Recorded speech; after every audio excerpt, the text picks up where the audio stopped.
I want to begin by thanking everyone again for your patience and for the sacrifices that you've been making. Businesses, pubs, restaurants that have been waiting to welcome customers back through their doors, grandparents who have gone for months without seeing their grandchildren, weddings postponed, funerals sadly constrained, and religious festivals such as Eid yet again facing restrictions. And I want to thank you particularly because your efforts have so visibly paid off, giving us the time to vaccinate more than 2/3 of all adults across the UK, with more than 1/3, nearly 18 million people, also receiving their second dose, and thereby unquestionably saving many lives. And so it's precisely because of your efforts that I can confirm today that we've met our 4 tests for further easing the lockdown in England. And Chris will run through the details in a minute. But with deaths and hospitalisations at their lowest level since last July, and the UK's 4 chief medical officers today agreeing a reduction in the alert level, the data now support moving to step 3 in England from next Monday, the 17th of May. This means the rule of 6 or 2 households that has applied outdoors will now apply indoors, and the limit for outdoor meetings will increase to 30. From next Monday, you'll be able to sit inside a pub and inside a restaurant. You'll be able to go to the cinema, and children will be able to use indoor play areas. We're reopening hostels, hotels, B&Bs.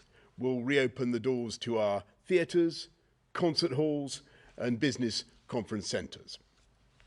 We'll unlock the turnstiles of our sports stadia subject to capacity limits, and from next week, everyone will be able to travel within Britain and stay overnight, meaning schools will also be able to organise trips with overnight stays.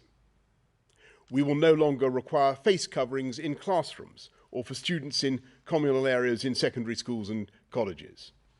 All remaining university students will be able to return to in-person teaching where they should be tested twice a week.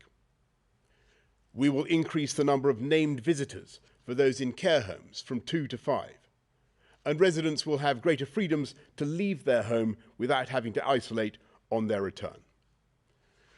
This unlocking amounts to a very considerable step on the road back to normality, and I am confident that we will be able to go further. Subject to the impact of step 3 on the data, we remain on track to move to step 4 on the 21st of June. And to give business more time to prepare, we'll be saying more later this month about exactly what the world will look like and what role there could be, if any, for certification and social distancing. And today, we're taking a step towards that moment when we learn to live responsibly with COVID, when we cease eventually to rely on detailed government edicts and make our own decisions based on the best scientific advice about how to protect our families and those around us.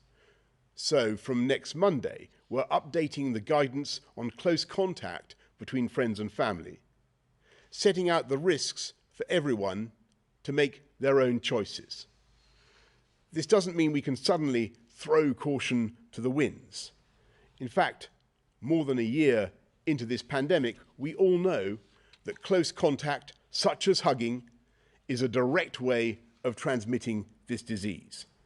So I urge you to think about the vulnerability of your loved ones, whether they've had a vaccine, 1 or 2 doses, and whether there has been time for that vaccine to take effect.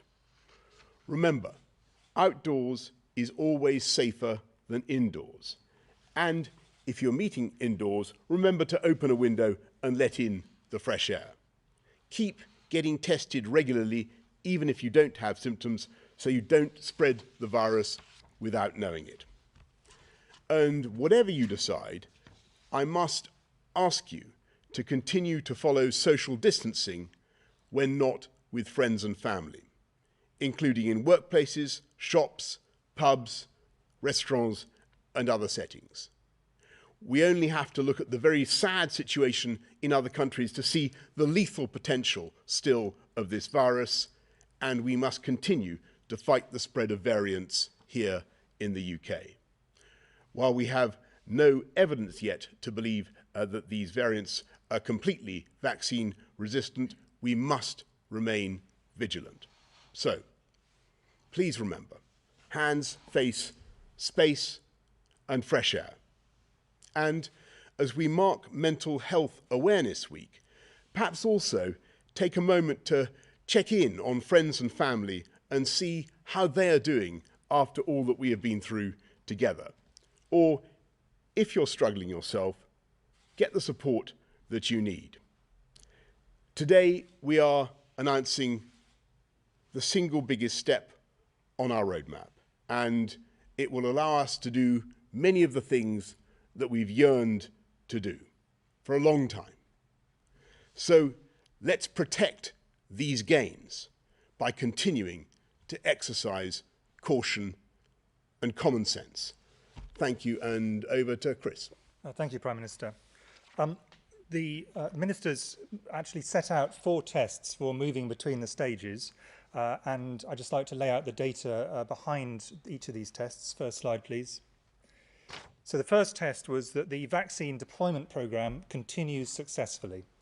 And I think it's very clear to everybody in the UK that this has been very successful. A steady rollout for people for their first vaccination. So we now have just over 2/3 of people have had a first vaccine in terms of adults, and just over 1/3 of adults have had a second vaccine already, starting with the most vulnerable. And this continues thanks to the extraordinary efforts of the NHS. Next slide, please.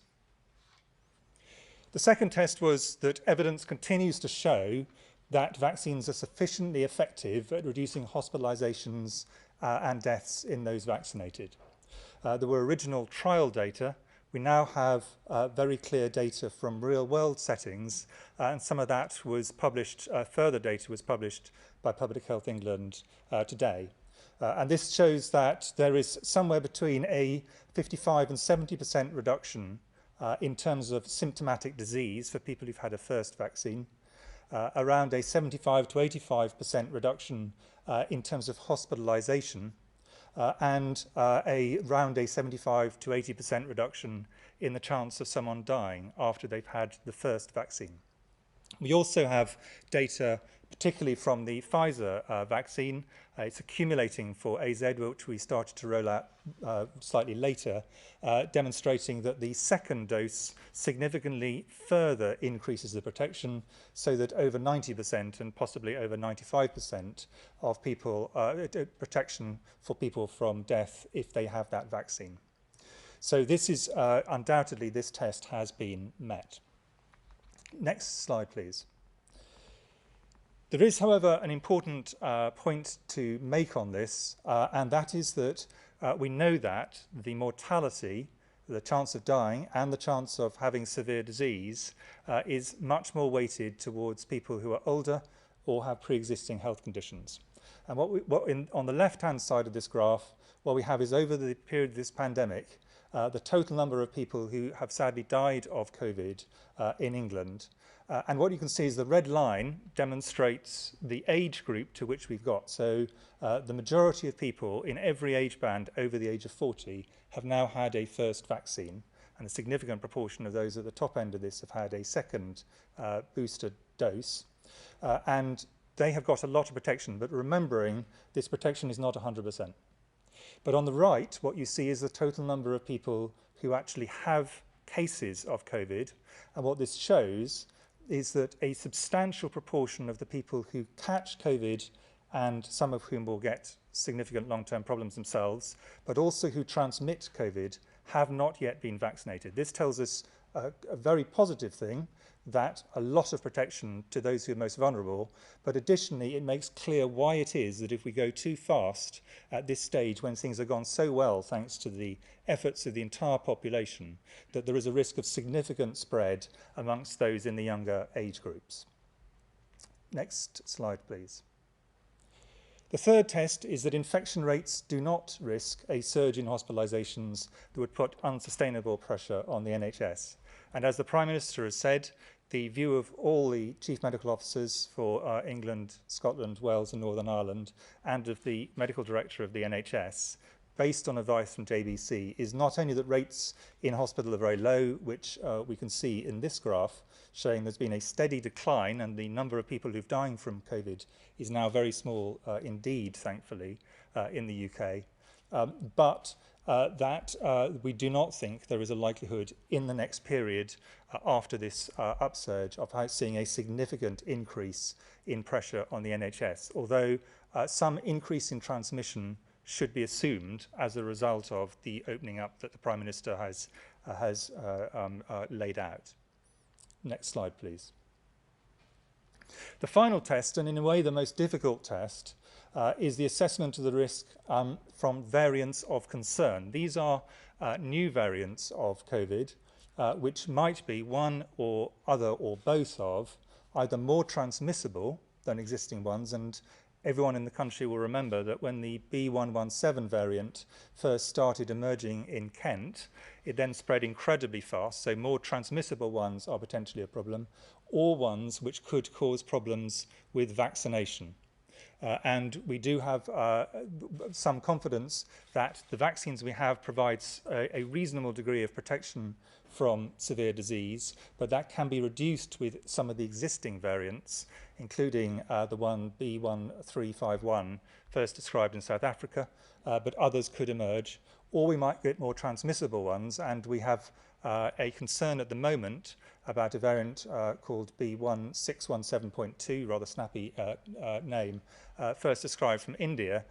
And this is actually spreading from very small amounts, but it is beginning to spread in certain parts of the country, and we need to keep quite a close eye on this. So the point about this is the threats are significantly reduced, but there are still some residual issues that we need to keep a very close eye on, and therefore we need to go carefully and steadily, as the Prime Minister has said. Thanks very much, Chris. Patrick, anything to add at this stage? Then let's go to members of the public. Anne from York. What proportion of recent daily infections is found to come from variants of concern other than the Kent variant? Chris, I think I'm going to pass that one to you. Yes, the numbers in terms of actually how many there were in the last slide, so I think people may want to look at the exact numbers. The proportions at the moment are less than 5%, are variants which are the not the B117, the Kent variant, which is the dominant one in the UK. But that's changing the whole time. Most of them are currently relatively stable and not increasing at a great rate. The one that is slightly concerning us in terms of increasing as a proportion is the variant which has been described from India, and that is in certain parts of the UK, and that does appear to be increasing, but from very low levels over the last 2 weeks. Thanks very much, Anne. Thank you, Chris. Francis from Lincoln. With the roadmap set to open up for physical contact, e.g. hugs, from the 17th of May, how are you planning to protect the unvaccinated under 40s teachers and support staff who will undoubtedly feel the consequences of this? Well, Francis, thank you very much. And I know there's going to be a lot of people thinking about the guidance on hugging and how, if at all, they should respond. And I would say that people, as I said in my earlier remarks, people should obviously you should do it if you think it's appropriate, if you think the risks are very, very low, but you should exercise care and common sense. And clearly, with unvaccinated people, there must be a greater risk of transmission than with those who have had vaccination. But there again, don't forget, Francis, that even with 2 doses of the vaccine, although you will be at much less risk of death or of hospitalization, there is still a risk of transmission, even though it's greatly reduced. So basically, Francis, it's up to all of us to exercise common sense and caution in the way we do it. Let's go to Hugh Pym of the BBC. Thank you, Prime Minister. Is it possible that you might even bring forward the June the 21st date for the final stage of the roadmap and the lifting of all legal restrictions, or will you definitely stick to that as the earliest possible time? Hugh, I think it's very important that we should proceed cautiously, but as I've said many times now, hopefully irreversibly. And the secret of the success that we've had so far, I think, has been that we have been guided by the data, and we've given time to see the effect of each successive stage on the roadmap. So from March the 6th to April the 12th, and then from April the 12th to May the 17th, and then on to June the 21st, we've given ourselves a breathing space. What's happening today, or what's happening on Monday the 17th, everybody should understand, is a very considerable unlocking. And there will be a lot of extra movement, a lot of extra contact. That's just inevitable from what's happening. We think we can do it, but it's got to be done in a way that's cautious. And I think we'll want to have time to see the effect. You've heard what Chris has said about the presence of the Indian variant and other variants. We've just got to monitor these things as we go along. And I think what business would want to see getting ready for the 21st is as much certainty about that as possible, and that's what we aim to deliver. Thank you very much, Hugh. Romilly Weeks of ITV. Prime Minister, now you're telling people to use their own judgment on hugging. Given that it is a significant factor in the spread of COVID, are you expecting people to be extremely cautious about who and how often they hug? If I can also ask who you're looking forward to hugging.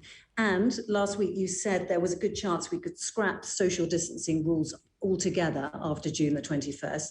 The scientists doing the modelling suggest we have no idea what will happen if that is done. Would that really be a wise move in that case? Thanks very much, Romilly. Well, I just repeat what I said. I think, and whoever I hug, I can assure you it will be done with caution and restraint. I'm not going to act it out now, but I think we all know what we mean. It's about basic common sense. And when it comes to social distancing from June the 21st, I look at the data very carefully, and I think at the moment it looks to me as though we may be able to dispense with the 1 metre plus rule. That's not yet decided. It's not yet clear. We'll have to wait and see. But it's by being prudent and being cautious that we've been able to make the progress that we have. As I say, we'll be saying more to everybody, more to business, to give everybody as much clarity as we can about how they should prepare by the end of this month, getting ready for June the 21st. Chris or Patrick, anything you want to add on the great hugging question? Not on hugging, but I'll answer on the question about the post June the 21st. I mean, what the modellers have done is made an assumption there's still some residual reduction in transmission, and that's due to a number of things. Hopefully better ventilation. There'll still be people who are working from home who can work from home, and it's right for their business to do so.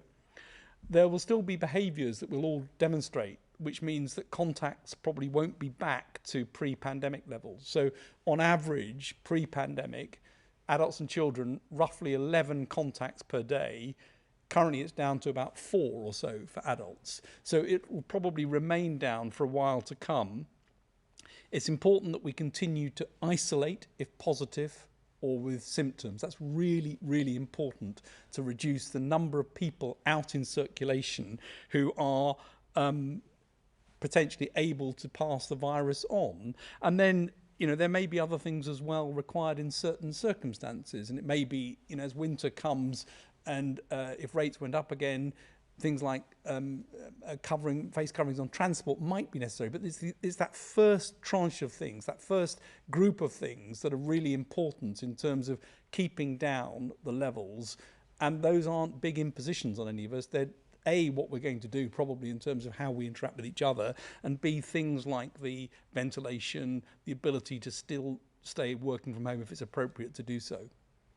Thanks very much, Romilly. Tom Newton-Dunn, Times Radio. Thank you, Prime Minister.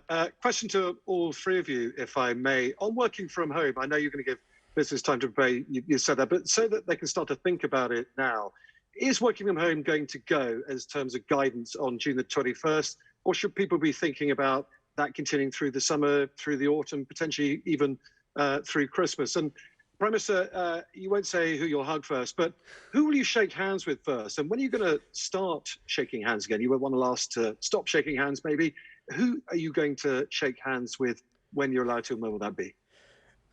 Tom, on all that, we're going to be giving, as I said, I mean, I don't want to be a, I don't. Your question's a very good one, but I think we're going to wait and give you more detail and more guidance about exactly what we mean by the end of social distancing later this month. I'm optimistic that things will get back much closer to normality. Let me put it like that. But clearly, people are going to continue to want to exercise their own judgment, their own discretion for a long while to come.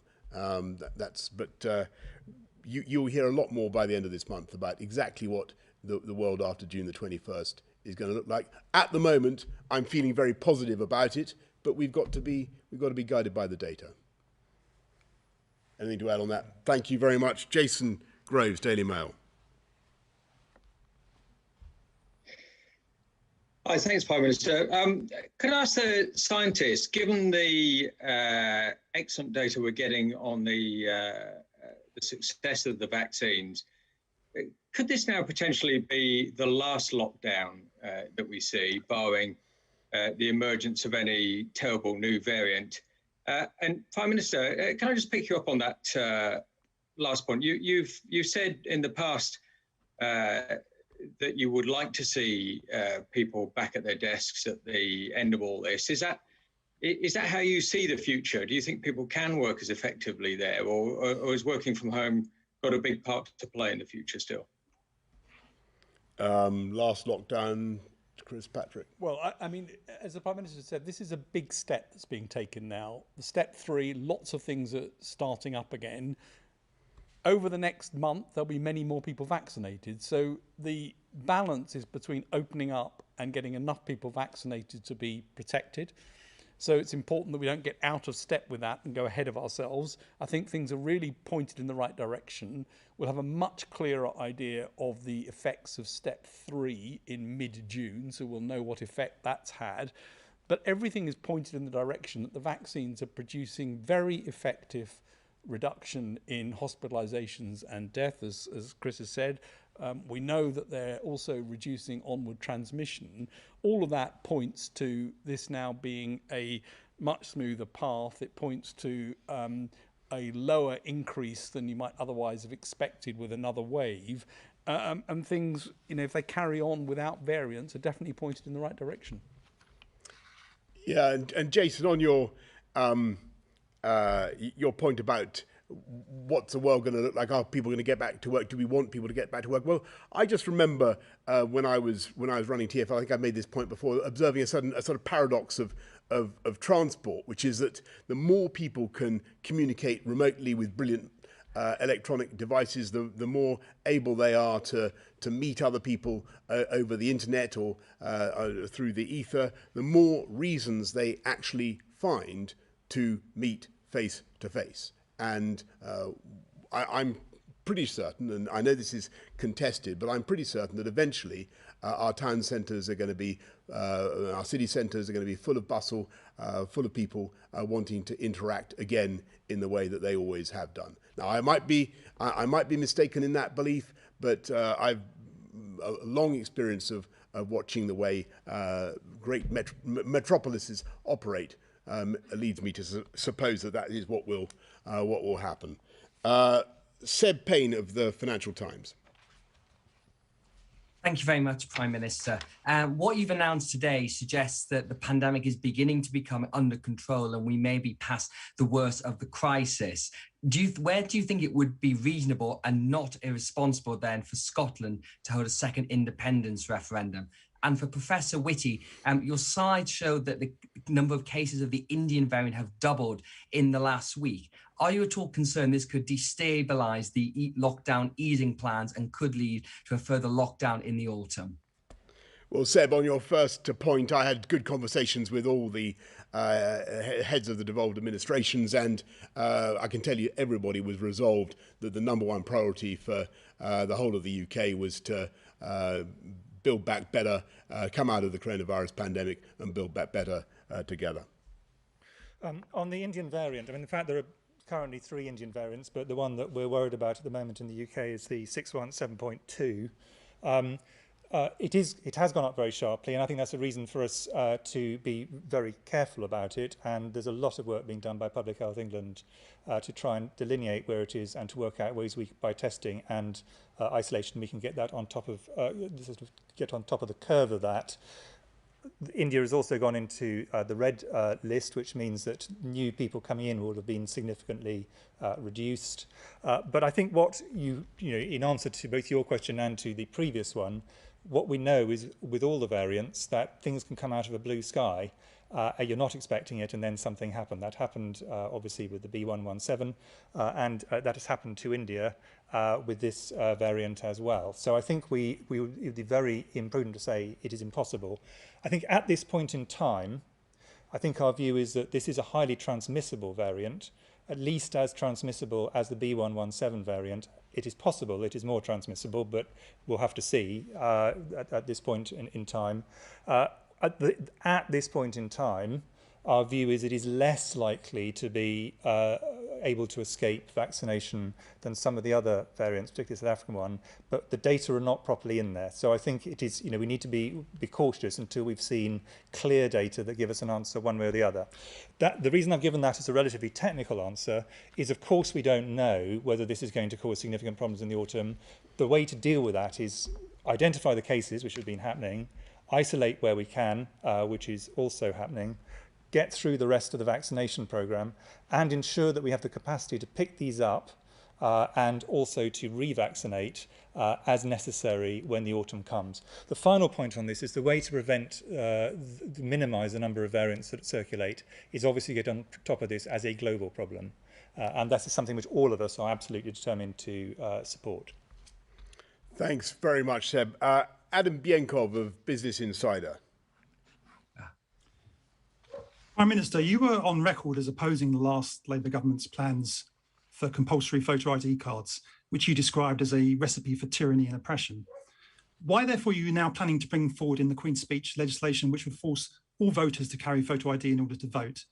And given the fact that there was just a single conviction in the entire country for in-person voter fraud at the last general election, and given that studies show that Labour voters are much less likely to possess photo ID than Conservative voters, what do you say to people who suggest this is merely an attempt to suppress the votes of people who may not vote for the Conservative Party?